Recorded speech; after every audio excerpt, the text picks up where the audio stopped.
दोस्तों सोचिए कि आप एक युवा छात्र हैं जो कि सालों से एक सरकारी परीक्षा की तैयारी कर रहे हैं।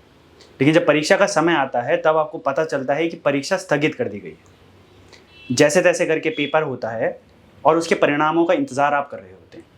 लेकिन उसके बाद आपको एक बार फिर से पता चलता है कि नतीजे भी स्थगित कर दिए गए। फिर जब परिणाम आते हैं और उसमें आप पास भी हो जाते हैं, उसके कुछ समय बाद परिणामों को ही निरस्त कर दिया जाता है। ठीक यही कहानी है उत्तराखंड के सरकारी पदों पर चयनित होने वाले अभ्यर्थियों की। नमस्कार, मेरा नाम है अमित देवलाल और आज हम बात करने वाले हैं उत्तराखंड में हो रही परीक्षाओं की त्रुटियों को लेकर। यही कुछ कारण दिया गया था यूपीपीएससी के चयनित आरओ अभ्यर्थियों को, जिनके नतीजे करीब 28 मार्च को आ चुके थे। लेकिन अब बुधवार को यानी कि 2 मार्च को उन्हें ये चीज़ पता लगती है कि उनके सभी नतीजे निरस्त कर दिए गए।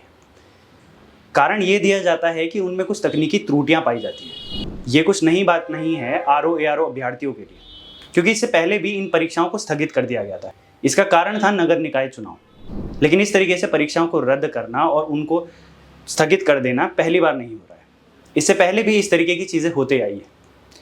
जैसे कि 2022 के पेपर लीक मामले से हम सभी अच्छी तरह से वाकिफ हैं। 2021 में यूपीपीएससी के दायरे में कुछ परीक्षाएं होती हैं जिसमें अनियमितताएं पाई जाती है। इसके बाद 2022 में पेपर लीक मामले का खुलासा हो जाता है।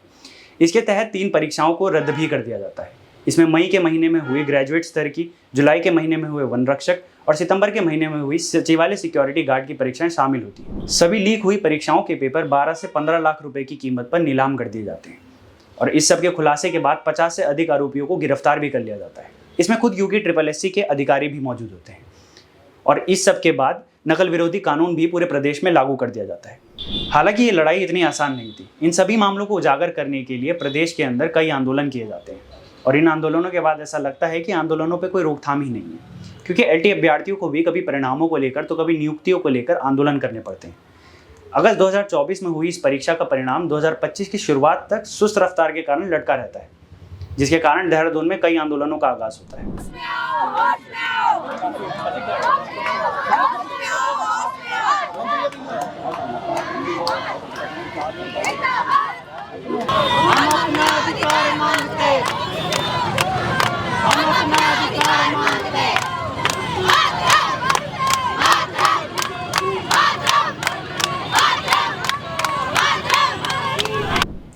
ठीक इसी तरह पीडब्ल्यूडी विभाग के जेई के पदों पर भी नियुक्तियों को लेकर छात्र यूं ही परेशान रहते हैं, जबकि इसके नियुक्ति पत्र खुद मुख्यमंत्री पुष्कर सिंह धामी जी ने बांटे थे।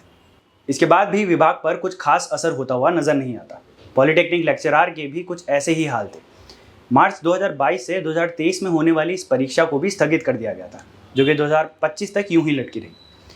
ग्रुप सी में भी नियुक्तियों को लेकर कुछ ऐसी ही सुस्त रफ्तार नजर आई। 2023 से 24 में होने वाली इस परीक्षा के बाद युवा फिर से लाचार नजर आए।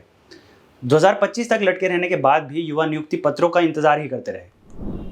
तो अंत में सवाल साधारण है, क्या ये परिणामों में देरी या परिणामों को रद्द कर देना किन्हीं तकनीकी कारणों की वजह से है, या फिर इन त्रुटियों के आड़ में कोई गहरी साजिश की जा रही है? और अगर नहीं तो इन व्यवस्थाओं पर क्यों कोई ठोस कार्यवाही नहीं की जाती? आखिर क्यों सरकार और विभाग की कमियों के कारण इनका खामियाजा इन अभ्यर्थियों को भुगतना पड़ता है, जो कि चयनित होने के बाद भी अपनी नियुक्तियां नहीं पा पाते? खैर, इसका जवाब तो सरकारें और विभाग ही देंगे। फिलहाल क्या कुछ इन मामलों में होता है वो सब देखने वाली बात होगी। बाकी अपडेट्स के लिए जुड़े रहिएगा विजय न्यूज़ के साथ। बहुत बहुत धन्यवाद।